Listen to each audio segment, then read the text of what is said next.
Olá! No último capítulo foi visto sobre as variações que ocorrem nos ambientes físicos, né? Variações tanto temporais como variações espaciais, né? Geográficas, e existem uma série de variações. Agora, nesse capítulo, vai ser visto como que a fauna que existe ali e a flora que existe ali consegue se adaptar a essas variações, né? Como os animais e os vegetais que a gente observa em qualquer ambiente, como eles conseguiram conquistar aquele lugar e estar lá, né? Sendo que existem uma série de variações que vão ocorrer tanto em ambientes temperados, que vai ser onde geralmente a gente tem uma maior variação, como por exemplo estações do ano bem definidas, né? Um inverno muito frio, com neve bem característico, um verão bem quente. Então tem essas mudanças muito drásticas, né? Um deserto que de dia faz muito calor e de noite é bastante frio. Como que ocorrem essas adaptações, né? Tanto para a região tropical também, que existem variações né, de chuva, variações de clima também, né, de calor, temperatura, mas de dia, noite. Então, os animais eles precisam se adaptar, seja onde eles estejam, seja o ambiente que for, ele tem que se adaptar aos diferentes ambientes e às suas variações. Então, esse capítulo vai tratar sobre as adaptações dos organismos vegetal e animal às mudanças do meio.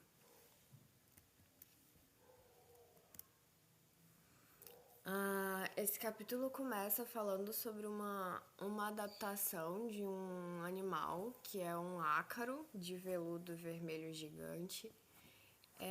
Esse ácaro ele possui um estilo de vida muito diferente, fruto de adaptações ao ambiente dele, que é um ambiente completamente inóspito, que seria um deserto no sul da Califórnia, se eu não me engano, deserto de Mojave, né? Um deserto que chove pouco, é um verão muito quente, um inverno muito gelado, né? Tem variações durante o dia, então existem muitas variações dentro desse deserto.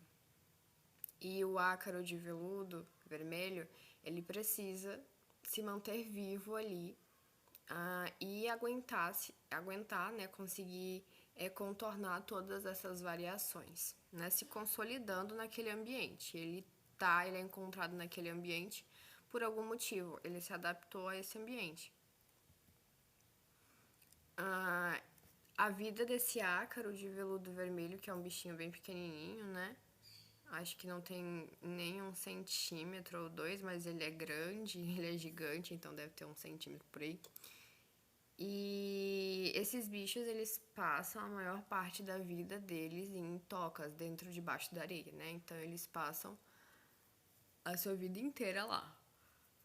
Eles vão sair durante 2 horas ou 3 horas a cada ano para se alimentar e se reproduzir. Então, a cada ano, uma vez no ano, eles saem durante 2 a 3 horas, né? Então, eles saem das suas tocas num momento exato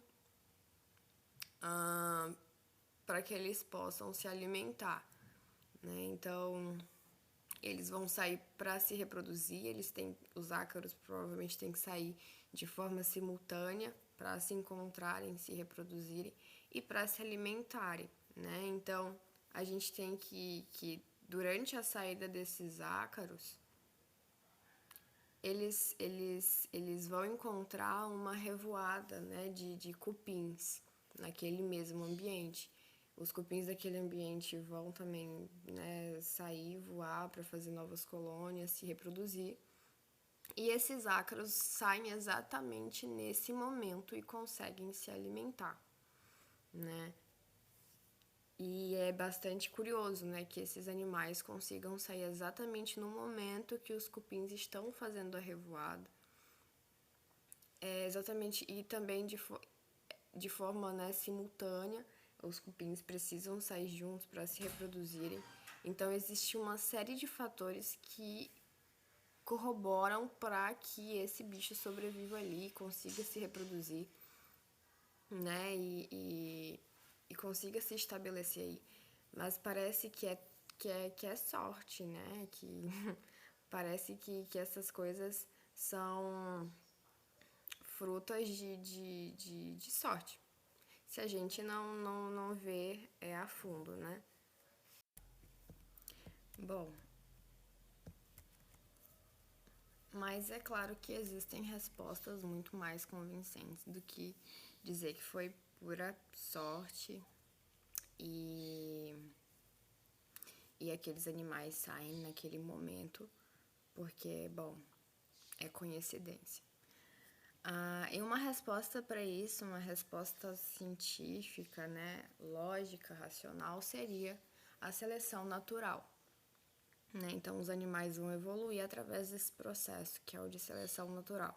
A seleção natural ela vai selecionar os animais com melhores características, né, que melhor se adaptaram, que melhor se modificaram frente ao ambiente e às suas adversidades. Então, novos caracteres surgem nas espécies por mutação genética. E se aquele caractere for uma característica naquele animal que vá fazer ele ele melhorar como um predador, ou ele melhorar fugindo da presa, ou ele melhorar e se sobressair de alguma forma, esse caractere tende a se fixar na espécie, tende a se espalhar pela prole. Aquelas espécies que não têm essa vantagem são espécies que provavelmente vão ficar para trás e que vão morrer, né? Não vão, não vão conseguir ter mais sucesso, ter o sucesso evolutivo que aqueles outros organismos terão. Né? Então, a seleção natural ela explica esse processo de adaptação dos animais ao longo de muito e muito tempo, né? Um tempo que não é um tempo imaginável para nós seres humanos, que vivemos muito pouco. É um tempo muito grande dentro da escala de toda a formação do planeta, né? Da história da vida no planeta e a evolução, partindo daí.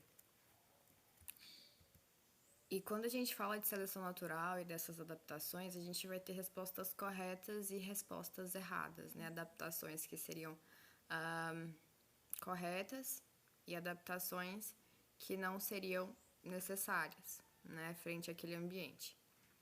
Né? E isso a gente fala em função das características daquele organismo e das circunstâncias ecológicas. Por exemplo, a gente tem um pardal e ele vai acumular gordura. O acúmulo de gordura em pardais seria considerado uma resposta correta, né? Uma mudança correta, uma adaptação correta, se esse pardal fosse, por exemplo, se ele fosse migrador, né?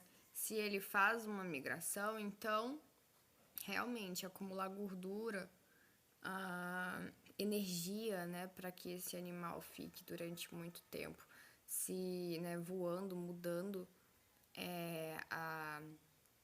para mudar o seu ambiente, né, sair de um ambiente e ir para outro ambiente que é um ambiente muito distante. Então ele precisa de energia extra, né? Ele precisa desse acúmulo de gordura. Mas se esse pardal não for migrador, ele não precisa acumular gordura porque não vai passar por uma mudança tão drástica, né? Como é a questão da migração, né? Não vai passar por essa ocasião. Ele não tem tanta necessidade de acumular gordura, porque nos voos corriqueiros dessa ave, ela vai estar mais pesada, né? Para se locomover, vai estar mais pesada. Para fugir das presas, vai estar mais pesada. Não há essa necessidade. Então, não seria uma resposta correta frente a esse estilo de vida do animal, em que não há necessidade de migrar para sobreviver por qualquer mudança climática, né? E aí a gente vê que existem essas respostas erradas e respostas corretas a adaptações, né, a essas mudanças. Então, a seleção natural ela ocorre e alguns animais têm sucesso evolutivo, outros não têm esse sucesso.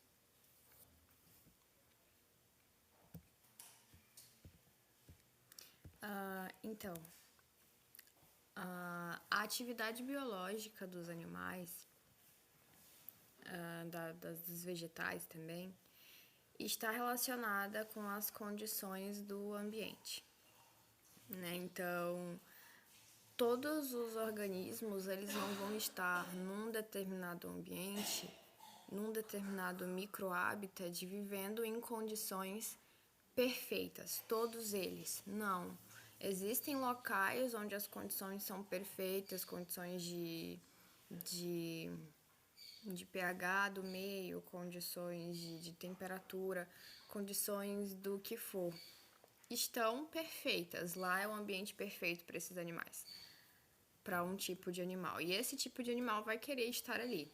Mas todos os animais não vão conseguir estar naquele local porque existe um limite, né? Então, logo vão existir outros ambientes que não são tão bons assim, mas são ambientes que também podem abrigar esses animais. Então, a gente tem essa variação, né, de qualidade de ambiente. A gente vê aqui, por exemplo, esse gráfico que ele analisa a atividade biológica, o desempenho dos animais, de acordo com o ambiente onde eles se encontram. É um ambiente de condições ótimas, um ambiente de condições adequadas, ali mais ou menos, um ambiente de condições que não são boas e um ambiente completamente inadequado. Daí a gente tem o valor, né, referente ao gráfico, de acordo com as condições do ambiente da atividade biológica. Então, a gente vê que, por exemplo, a condição ótima para determinado animal, né, animal vegetal que foi feito esse estudo, a condição ótima, ela varia de 28 a 32 graus Celsius, né? Isso de acordo com a temperatura, né? Levando em consideração só a variável da temperatura. Durante esse intervalo de temperatura, a gente tem uma condição ótima para a vida de determinado organismo, né? Então, durante esse momento, ele vai estar desempenhando as suas atividades um metabolismo alto, ele tem tudo que ele precisa e ele está num ambiente agradável. E se o animal não está nesse ambiente agradável, ele pode estar em condições adequadas, mas não ótimas, ele também precisa desempenhar. Entretanto, né, a atividade biológica, o nível de desempenho desse animal não vai ser tão grande quanto aquele que está numa condição ótima, né, num ambiente de condição ótima. E vai ser pior ainda, vai ser horrível se tiver numa condição inadequada. Esse animal vai tender a morrer, né? E é assim, conforme vai descendo em condição, o desempenho daquele animal vai diminuindo e aqueles animais que vão habitando em zonas cada vez mais inóspitas são aqueles que provavelmente terão maior dificuldade em reproduzir, em fazer com que seus filhotes sobrevivam e em sobreviver. Então, a gente tem essas diferenças. Então a gente vê que os organismos eles podem selecionar microhabitats dentro daquele meio onde eles estão, né? Então existem uma série de microhabitats que já vão portar mais variações, né? Que seriam mais variações do ambiente maior. É o que a gente pode observar em uma série de exemplos, como é o exemplo do comportamento, né, de iguanas. Então, aqui com as iguanas do deserto, a gente tem uma mudança no microhabitat desses organismos para enfrentar mudanças durante o dia da temperatura. Né? Então, o que a gente vai encontrar são as iguanas do deserto estando expostas ao sol, né, áreas abertas, em áreas sombreadas, né, quando a situação da temperatura começa a ficar não tão bacana, e nas suas tocas, quando a temperatura não está agradável. Né? Então, lembrando que as iguanas, os répteis, são animais ectodérmicos, né? Ectotérmicos, psilotérmicos, que são aqueles animais que não conseguem regular a própria temperatura do corpo, então a temperatura do corpo está consoante com a temperatura do ambiente. Logo, ao mudar o microhabitat, ele muda a temperatura do corpo e foge dessas temperaturas extremas. É uma iguana do deserto, então a gente observa que na maior parte do tempo o bichinho está dentro da toca, né, resistindo às temperaturas que são agressivas. Em janeiro, fevereiro, março, que são, acredito que meses muito quentes, né? Ela vai ficar lá dentro da toca. Né? Quando já está um pouco melhor, uma temperatura mais agradável, lá no mês de abril, maio, o bicho já muda o seu comportamento, né? Então, essa cor mais clara significa que durante mais ou menos às 8, 9, 10 da manhã ela sai um pouco, ela vai para a área mais aberta, sai para se alimentar e tal. Aí depois ela vai para uma área mais sombreada, que é essa cor aqui marrom clara, né? Vai para uma área mais sombreada. Depois, umas 5 da tarde, ela volta para a região aberta, para uma área mais aberta, e depois ela entra de novo lá pela noite, né? Dentro da sua toca, né? Então é muito bonitinho, né? O bichinho, ele vai mudando o ambiente para poder sobreviver às temperaturas, uma vez que ele é um animal que não consegue regular a própria temperatura interna do corpo. Então, a gente vê em julho, ele passa pouco tempo aqui, por volta das 8 da manhã, dentro de um espaço aberto. Ele passa uma certa quantidade de tempo aqui numa área sombreada, passa a maior parte do tempo dentro da toca e isso se repete. O mesmo acontece com a carriça do cacto, né? Uma ave que modifica o seu microhabitat também para sobreviver às variações durante o dia, né? Essa é a ave. Ela é uma habitante dos desertos do sudoeste dos Estados Unidos e no norte do México. E foi feito estudos em relação a essas aves e elas, durante o dia, durante a mudança das temperaturas, durante a manhã, meio-dia, à noite, esses bichos eles tendem a mudar o seu microhabitat, né? Então aqui, nesse exemplo dessa paisagem, dessa região, a gente tem locais, por exemplo, aqui na região A, ela está exposta ali numa região super aberta, exposta ao sol, às temperaturas.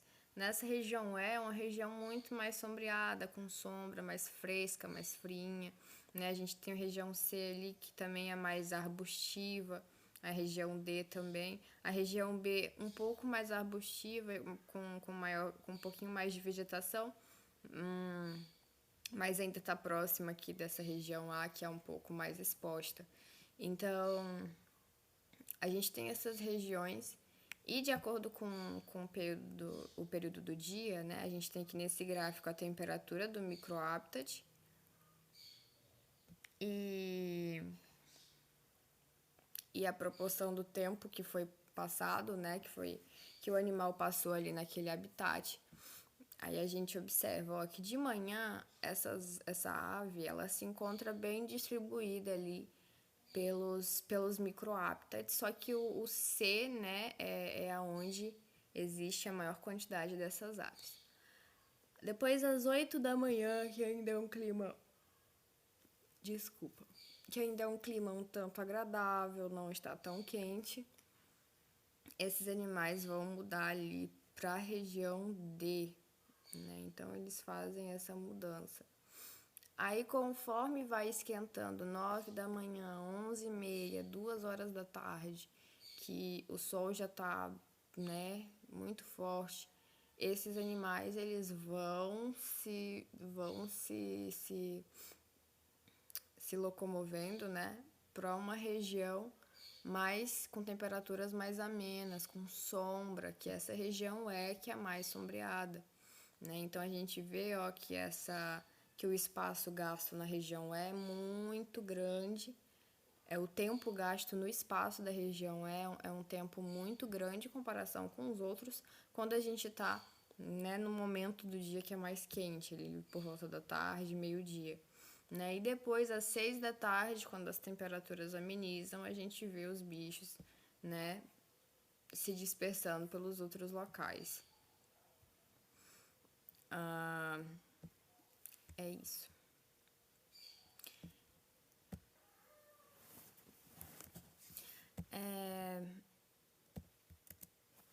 A gente tem um outro fenômeno que é a aclimatação. A aclimatação é uma ferramenta que alguns animais possuem que modificam as tolerâncias fisiológicas daquele organismo para que ele passe pelas adversidades do meio, né, pelas variações do meio. Né? Então, a aclimatação é um fenômeno que, de forma contrária às demais adaptações, ela é reversível. Né? Então, você pode desenvolver alguma tolerância fisiológica porque você está passando por uma situação adversa, mas quando sair dessa situação adversa, você já perde essa tolerância e volta ao que seria normal. Né? E aí o organismo consegue acompanhar as modificações ambientais. Alguns exemplos disso ocorrem com a espécie humana, que é quando a gente tem, por exemplo, o número das células do sangue, acredito que sejam eritrócitos, né, células vermelhas, ele vai aumentar conforme a gente aumenta em altitude, né, isso para auxiliar na respiração. Então, conforme aumenta a altitude, maior quantidade de células vermelhas, e conforme a gente sai dessas altitudes, isso volta ao normal. Agora, a gente tem alguns outros exemplos de adaptações que são mais extremas, assim, de mudanças, né, na vida do animal, que são mais extremas. Porque pode ocorrer que alguns ambientes variam tanto e de forma tão drástica que o animal não consegue, o vegetal ou o animal não consegue encontrar uma saída, alguma forma adaptativa, né, por meio da evolução, seleção natural. É claro que de forma inconsciente o animal não consegue encontrar essa saída. E então ele vai se deparar com algumas possibilidades, que seria a migração, a estocagem e a dormência. Né? A migração só ocorrendo em animais. Então, a migração é um mover do animal, do organismo, de uma região para uma outra região distante, porque o organismo ele não vai conseguir enfrentar as adversidades daquele meio.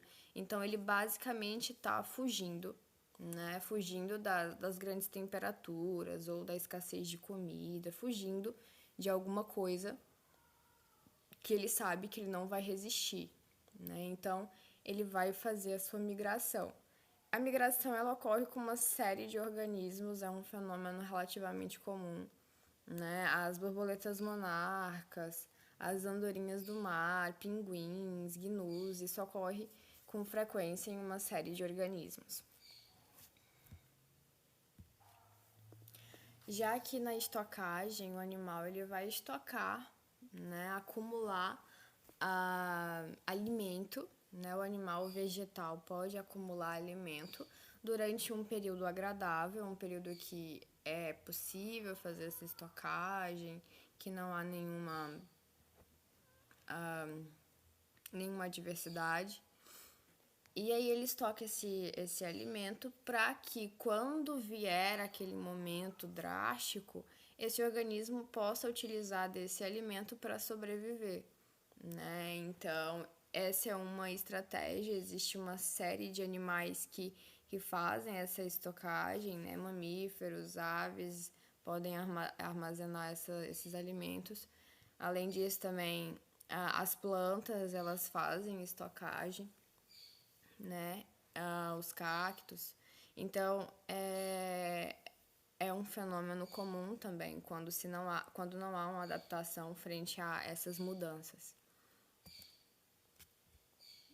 Quando não há uma outra adaptação que não seja estocagem frente a essas mudanças. Uma outra adaptação seria a dormência, né? Que é o animal se tornar inativo por um certo período de tempo, enquanto, né, algo que está muito extremo, né, alguma variação que não há como aquele animal passar por ela sem entrar em dormência, esteja acontecendo. Então, a dormência é basicamente o animal que vai diminuir o seu metabolismo, ele vai ficar lá, ele pode hibernar, ele pode, né, inativar mesmo, entrar em diapausa. Existe uma série de,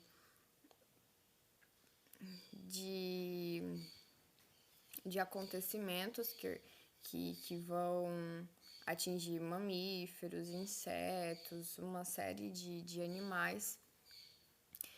E esses acontecimentos estão relacionados com a dormência, que é essa diminuição no metabolismo para enfrentar essas adversidades e não gastar muita energia. Agora a gente vai pensar como que esses animais eles vão optar por entrar em dormência, esses vegetais, animais entrar em dormência, em estocar, né? Como os animais eles vão migrar, por que eles decidem migrar, né? Qual é o relógio que esses organismos utilizam para tomar essas decisões, né? Em que momento eu faço isso, em que momento eu faço aquilo. A gente vai responder isso com dois conceitos, que é os fatores próximos e os fatores últimos.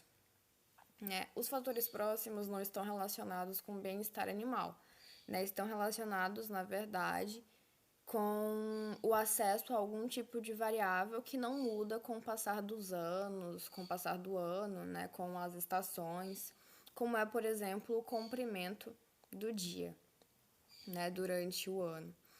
Essa variável, essa constante, né, esse valor não muda, né? Então a gente não tem uma mudança e aí a gente pode utilizar, os animais utilizam dela para saber quando fazer tal coisa, quando não fazer isso. Né? Por exemplo, a gente tem o que a gente chama, de fotoperíodo, né? O fotoperíodo seria essas curvas que a gente observa de acordo com a latitude do planeta, né, de acordo com a região, que nos mostram o comprimento do dia, né, a quantidade durante quanto tempo a gente tem uma maior quantidade de luz e durante quanto tempo uma menor quantidade de luz, né? Então, ali no eixo Y a gente tem o fotoperíodo, né? Em horas, né? Em horas a quantidade de luz que é recebida em horas. E no eixo X a gente tem os meses do ano, né? Os 12 meses do ano. Então, de acordo com a linha que a gente está pegando, por exemplo, o Equador é estável. A gente tem o momento de luz, né? Os momentos que se tem luz, as horas que se tem luz, é constante todos os anos, todos os meses do ano, isso não muda. Mas se a gente pega, por exemplo, uma latitude que seja totalmente diferente, como a 60 graus sul, a gente observa que existe uma variação muito grande, né? Durante os meses do ano, da quantidade de luz recebida por hora durante um dia, né? Durante 24 horas. Então, com isso, os animais eles vão perceber que nos momentos onde a quantidade de luz é maior, né, é verão. E quando a quantidade de luz não é tão grande durante alguns meses, é porque é inverno. E eles começam a tomar decisões a partir desse fotoperíodo, né? Os animais têm uma glândula chamada glândula pineal e ela auxilia o animal a ter essas percepções e o processamento desses dados para que tome decisões, né? Então, esse é um tipo de fator próximo que não afeta o bem-estar animal, né? Faz com que o animal tome decisões sem afetar o bem-estar do animal. Agora, a gente tem os fatores últimos. Esses já afetam o bem-estar animal, porque o animal só vai tomar decisões, o animal vegetal só vão tomar decisões caso ele esteja passando por uma situação ruim, né? Como, por exemplo, a comida está acabando, o animal está passando fome, então ele vai começar a tomar uma decisão. Será que eu vou estocar? Eu vou fazer isso? Eu vou migrar? O que que eu faço? Né? Então, ele só toma decisão quando ele percebe que está passando por um momento de dificuldade.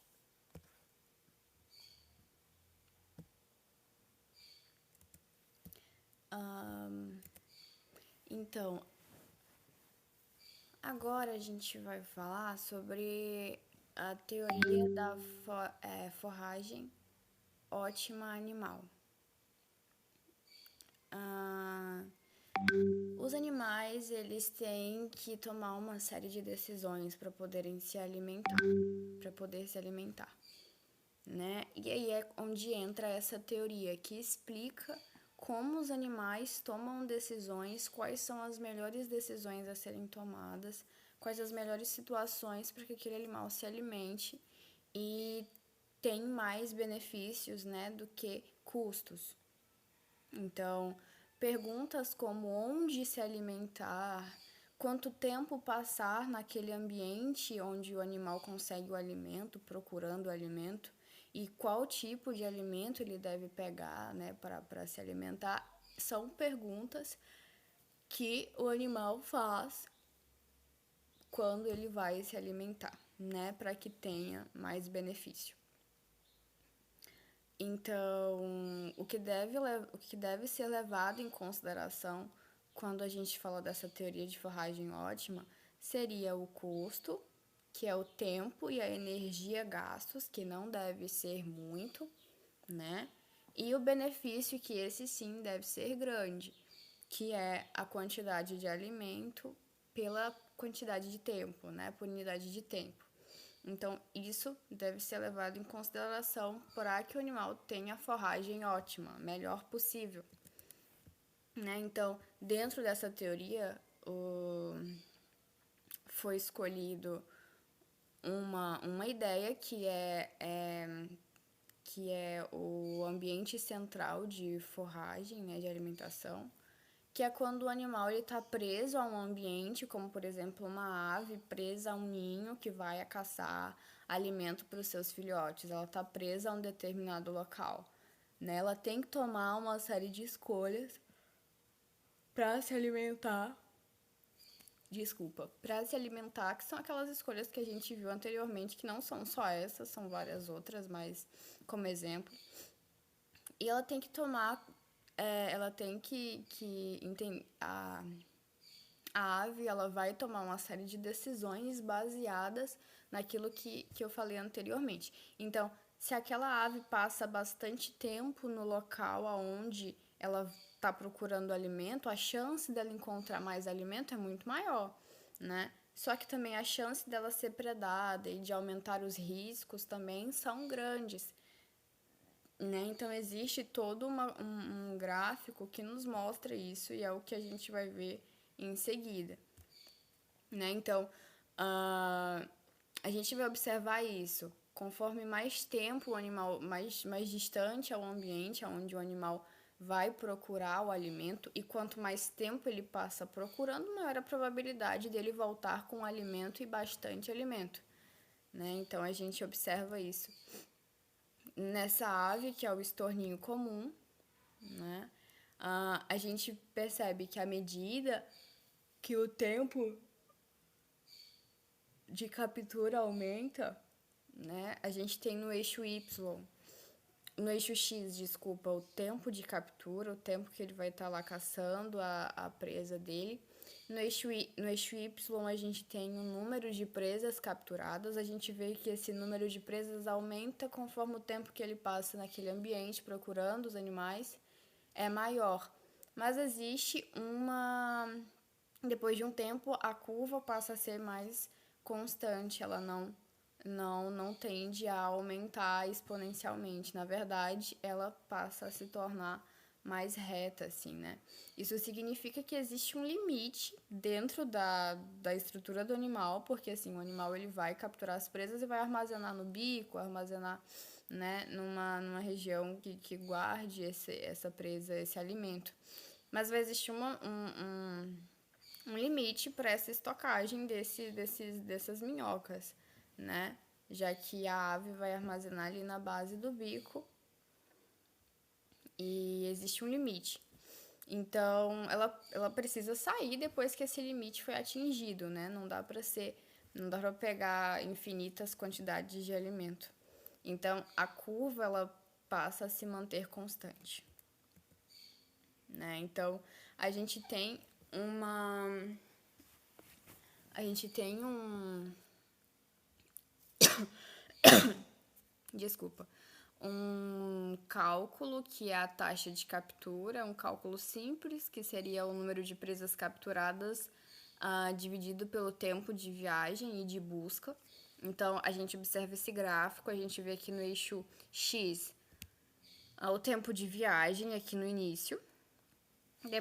Depois dos 15 segundos, o tempo de procura do alimento no ambiente onde a ave está. E esse tempo é todos em segundo, né? No eixo Y, a gente tem o número de presas capturadas. E a gente vai observar essa taxa de captura. Quando ela é maior, né? O animal deve pensar nisso, né? Quando que vou ter uma maior taxa de captura? Será que se eu passar muito tempo sem me preocupar com nada e ficar lá e capturar e perder muita energia, eu vou conseguir muito alimento? Mas será que se eu não passar um pouco menos de tempo, perder menos energia, conseguir um pouco menos de alimento, será que não é mais proveitoso? Então, esse gráfico vai mostrar justamente isso. Se a gente observa que em 20 segundos, então o animal teve um tempo de viagem de 15 segundos e passou mais 5 segundos aqui procurando alimento, a gente tem que ele vai conseguir 10 presas capturadas, né? Em 20 segundos. A taxa de captura disso, jogando na formulazinha ali, é de 0,45. né? 45%. É uma taxa de captura ok. Se a gente vê ali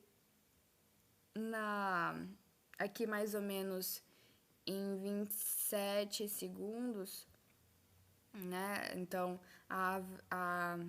o estorninho comum ele passa um certo tempo viajando até chegar no ambiente e fica lá no ambiente mais de 10 segundos procurando alimento. Ele vai conseguir o total de 15 presas mais ou menos. Né? A taxa de captura, levando em consideração esses dados, é de 0,57, que é maior do que a taxa anterior, então vale mais a pena ficar um pouquinho mais de tempo. Mas se a gente pula ali por um período de tempo muito maior, que seria ali perto dos 40 segundos, a gente tem que a ave ele vai conseguir capturar ali mais ou menos umas 18, né, 18 presas, né? Se a gente colocar isso na fórmula, a taxa de captura ela vai ser semelhante àquela taxa na qual o animal passou 20 segundos procurando alimento, né? Metade. Então, a taxa é a mesma e gastou menos energia. Então, com esses cálculos, a gente tem essa percepção a partir de toda essa análise lógica, mas o animal não precisa dessa análise lógica. O animal tem em sua natureza que ele tem em sua natureza essa forragem ótima, né? Então ele busca o alimento seguindo esses princípios, o que para nós seres humanos não naturalmente não vai ocorrer, a não ser que se faça uma série de cálculos, tal, uma análise para se chegar num dado perfeito, em valores perfeitos, né?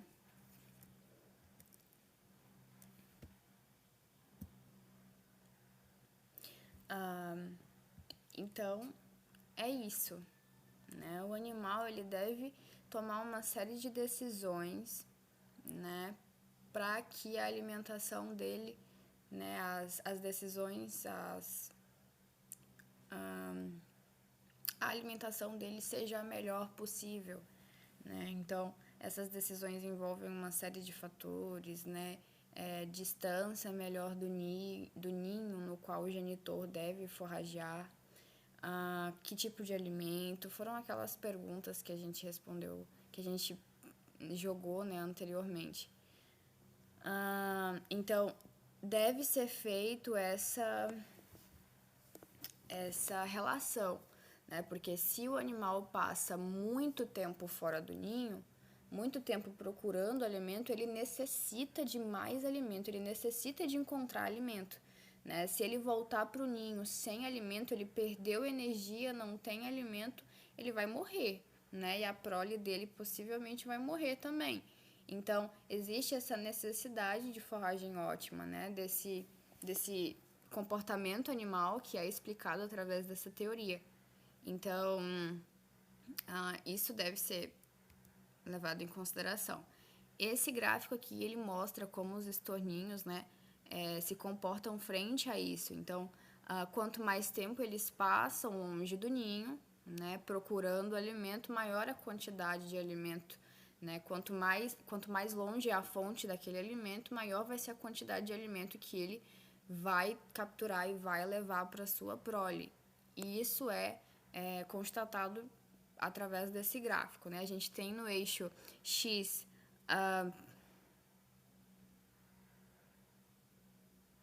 acredito que seja a quantidade de vezes, né, que o animal viajou. Acredito que seja o tempo de viagem em segundos, né? Isso, o tempo da viagem em segundos. E a quantidade de alimento que esse animal conseguiu, né? Então, quanto maior o tempo, maior é a quantidade de alimento que esse animal consegue, de acordo com esse gráfico, baseado em fatos reais. Então, isso realmente se ajusta ao comportamento da ave. né? Então, as cargas do alimento também aumentam com o tempo de viagem de ida e volta. A quantidade de alimento aumenta com o tempo da viagem. Se não aumentar, o bicho tem prejuízo, o animal tem prejuízo, né? Então, os custos vão ser muito maiores do que os benefícios, e isso não pode acontecer, né? Então, deve ser tomado essa série de decisões para que o animal se alimente da melhor forma possível, e dentro dessa teoria, né, do espaço do ambiente central, que leva em consideração, por exemplo, uma ave e a sua prole, ela deve também pensar da mesma forma. Então é isso. A gente viu que existe uma série de adaptações que os animais passam, uma série de modificações que os animais passam, eles são moldados de acordo com o ambiente em que vivem. Quando a gente observa um animal que está ali naquele ambiente e ele é um animal típico dali, pode ter certeza que ele passou por uma série de adaptações durante toda a linha evolutiva, que são milhares de anos, para que ele se estabeleça naquela região. Não há uma outra saída. Os animais se adaptam às variações do meio, né? E a gente viu justamente isso, quais são os tipos de adaptação que os animais vão ter que desenvolver. Uma resposta lógica para essas adaptações é a seleção natural, né? A evolução tendo como peça-chave a seleção natural. E os animais, assim, conseguem as adaptações necessárias, né? Alguns outros tipos de mudanças extremas que os animais precisam enfrentar, como é o caso da migração, os animais e os vegetais também podem enfrentar, também podem estocar alimento, podem entrar em dormência, né, se inativarem. Existe uma série de mudanças que os animais e os vegetais irão sofrer para poder passar pelas variações do meio ambiente, que foi o capítulo anterior. Então é isso, obrigada.